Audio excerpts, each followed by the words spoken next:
Hello, नमस्कार साथियों। आप सभी का स्वागत है आपके अपने YouTube channel tension free study में। दोस्तों, आप लोग अपने एग्जाम्स की बेहतर तैयारी कर चुके होंगे। अब आप लोगों को केवल जो है क्वेश्चंस प्रैक्टिस की आवश्यकता होगी।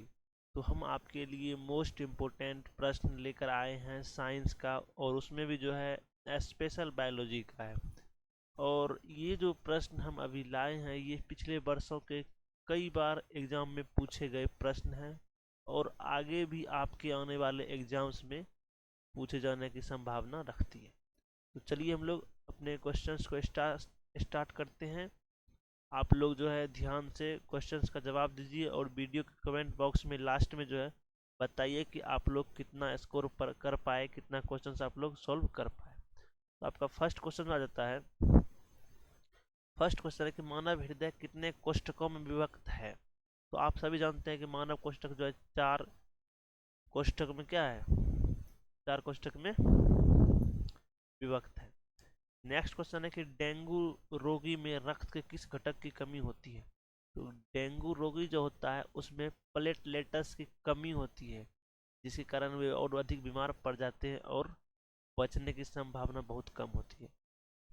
तीसरा क्वेश्चन है कि एटीपी का पूरा नाम क्या है। ये क्वेश्चन बहुत ही महत्वपूर्ण है। एडिनोसिन ट्राइफॉस्फेट एटीपी का पूरा नाम है। नेक्स्ट क्वेश्चन है कि पौधों में गैस का विनिमय किसके द्वारा होता है। मतलब वह विनिमय मतलब वह गैस का आदान प्रदान जो है पौधे में किसके द्वारा होता है। वो होता है एस्टोमेटा के द्वारा, जो पत्ती में होता है, एस्टोमेटा। नेक्स्ट क्वेश्चन है कि सजीव के मुख्य चार लक्षण क्या है।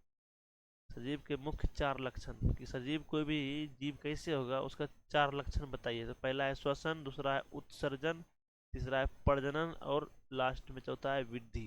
ये चार लक्षण जो हैं सजीव के मूल हैं, मतलब मुख्य रूप से होते हैं। अब मेरा नेक्स्ट क्वेश्चन आ जाएगा।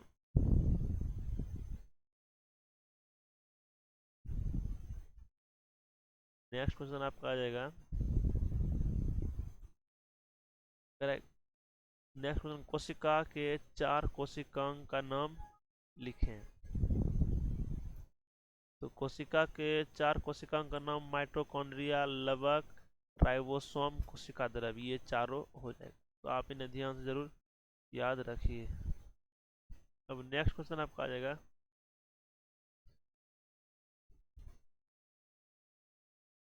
नेक्स्ट क्वेश्चन है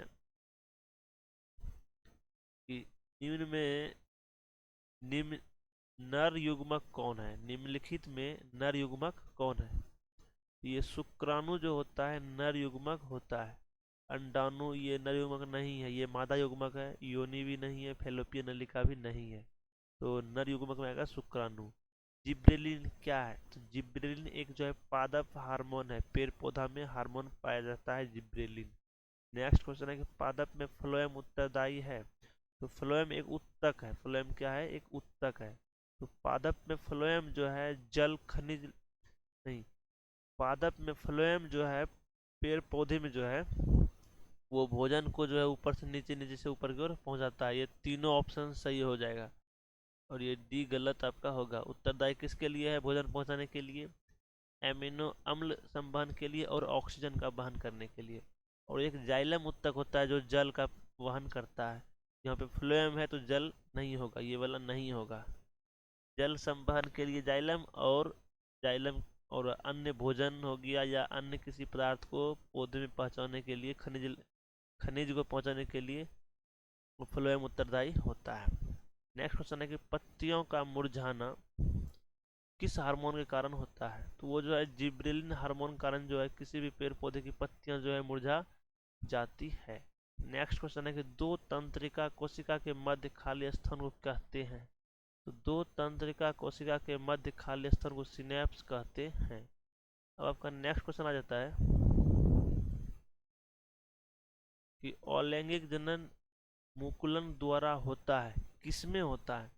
ये जो होता है किसमें होता है, यीस्ट में होता है, यीस्ट में। अब आपका नेक्स्ट क्वेश्चन आ जाता है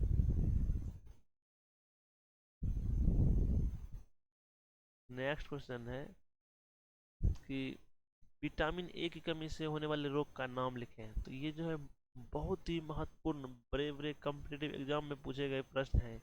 रतौंधी होता है, विटामिन ए की कमी से जो रोग होता है रतौंधी होता है। ऑक्सीजन की उपस्थिति में होने वाले श्वसन की क्रिया को क्या कहते हैं?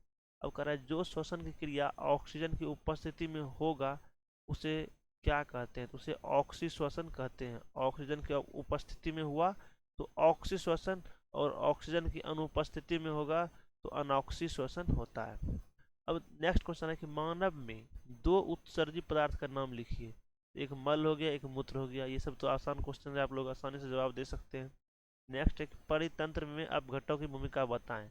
अपघटक उसको कहते हैं जो हमारे इस संसार में या हमारे इस ब्रह्मांड में या हमारे इस पारितंत्र में विभिन्न प्रकार के मरे हुए, सड़े हुए, गले हुए पदार्थ, कार्बनिक पदार्थ को अकार्बनिक तत्वों में तोड़कर मुक्त करता है। उसे हम लोग क्या कहते हैं? अपघटक कहते हैं। जो मतलब उसे सड़ा गला देता है।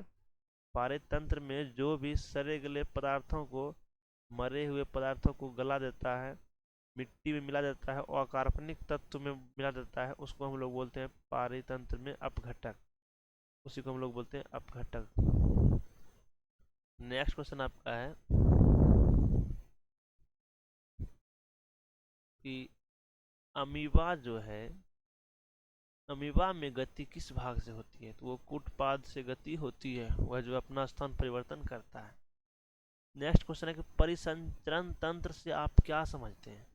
परिसंचरण तंत्र के मतलब हुआ कि हमारे शरीर में जो विभिन्न प्रकार की क्रियाएं होती है और आवश्यक पदार्थ को एक स्थान से दूसरे स्थान तक या विभिन्न अंगों तक पहुंचाया जाता है, वही पूरा संपूर्ण सिस्टम मिलकर जो है परिसंचरण तंत्र कहलाता है। जैसे रक्त जो है शरीर के सभी अंग में पहुंचता है, तो परिसंचरण तंत्र के मुख्य भाग जो है वो है हृदय और दूसरा है रुधिर वाहिकाएं। नेक्स्ट क्वेश्चन है कि विषम पोषी पोषण से आप क्या समझते हैं? कह रहा है विषम पोषी पोषण मतलब, विषम पोषी पोषण मतलब हुआ कि वह जो किसी न किसी रूप में पेड़ पौधा पर जो भी जीव रहकर अपना पोषण करता है उसे हम लोग विषम पोषी पोषण कहते हैं। जैसे कह रहा है कि अंतर ग्रहण की प्रक्रिया द्वारा भोजन ग्रहण करते हैं। कह रहा है अधिकतर उच्च प्राणी अंतर ग्रहण की प्रक्रिया द्वारा भोजन प्राप्त करते हैं। अतः विषम पोषी पोषण को जटिल जैव पदार्थों के अंतर्ग्रहण करने तत्पश्चात उसके पाचन एवं अवशोषण से परिभाषित किया जाता है। अमीबा, मेढक एवं मनुष्य इस श्रेणी के उदाहरण हैं। तो विषम पोषी का आप सिंपल डिफिनेशन दे सकते हैं कि वे सभी जीव जो अपना भोजन किसी न किसी रूप में पेड़ पौधे पर निर्भर होकर अपना भोजन, अपना पोषण करते हैं, तो उसको हम लोग विषम पोषी पोषण कहते हैं। नेक्स्ट क्वेश्चन आपका हो जाएगा मुकुलन क्या? ये क्वेश्चन तो बहुत ही महत्वपूर्ण है, इसीलिए आप लोगों के लिए ये लेकर आए हैं। मुकुलन हो गया, मुकुलन एक जो है जन्म देने की विधि है, प्रजनन की विधि है, जो कि हाइड्रा में मुख्य रूप से लागू होता है। हाइड्रा में अलैंगिक जनन मुकुलन द्वारा होता है। कह रहा है शरीर की कोशिकाओं में बार बार विभाजन होने से एक उभार बन जाता है, इस पार्श्व उभार को मुकुलन कहते हैं। ये क्वेश्चन आपके एग्जाम में आने की बहुत ज़्यादा संभावना थी, इसीलिए हम आज लेकर इसे आए। अब नेक्स्ट क्वेश्चन आपका आ जाता है, नेक्स्ट क्वेश्चन आपका जाता है कि रक्त थक्का बनाने में सहायक होता है। तो रक्त को थक्का बनाने में सहायक कौन होता है? रक्त बिंबाणु होता है। नेक्स्ट क्वेश्चन है कि वृक्क की संरचनात्मक एवं क्रियात्मक इकाई को क्या कहते हैं? तो वृक्क की जो संरचनात्मक एवं क्रियात्मक इकाई होता है उसको हम लोग कहते हैं नेफ्रॉन कहते हैं। नेक्स्ट क्वेश्चन आपका है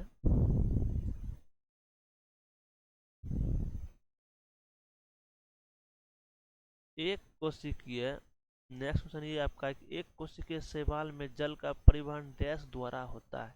तो एक कोशिकीय शैवाल या एक कोशिकीय जीव जो भी हो, उसमें जो जल का परिवहन मतलब जल जो जाता है वो विसरण विधि से जाता है या विसरण प्रक्रिया से एक जगह से दूसरी जगह जाता है। नेक्स्ट क्वेश्चन है कि मस्तिष्क उत्तरदायी है। मस्तिष्क किसके लिए उत्तरदायी है? सोचने के लिए, हृदय स्पंदन या शारीरिक संतुलन? तो इन सभी के लिए जो है मस्तिष्क उत्तरदायी है। नेक्स्ट क्वेश्चन है कि पराग कोश में होता है, क्या होता है? तो परागकण होता है पराग कोश में। नेक्स्ट क्वेश्चन है कि एक वयस्क मनुष्य के कितने दांत होते हैं? तो 32 दांत होते हैं। आप लोग इन क्वेश्चन को आसानी से जानते होंगे बहुत पहले। तो मिलते हैं अगली वीडियो में, तब तक के लिए जय हिंद, जय भारत, नमस्कार।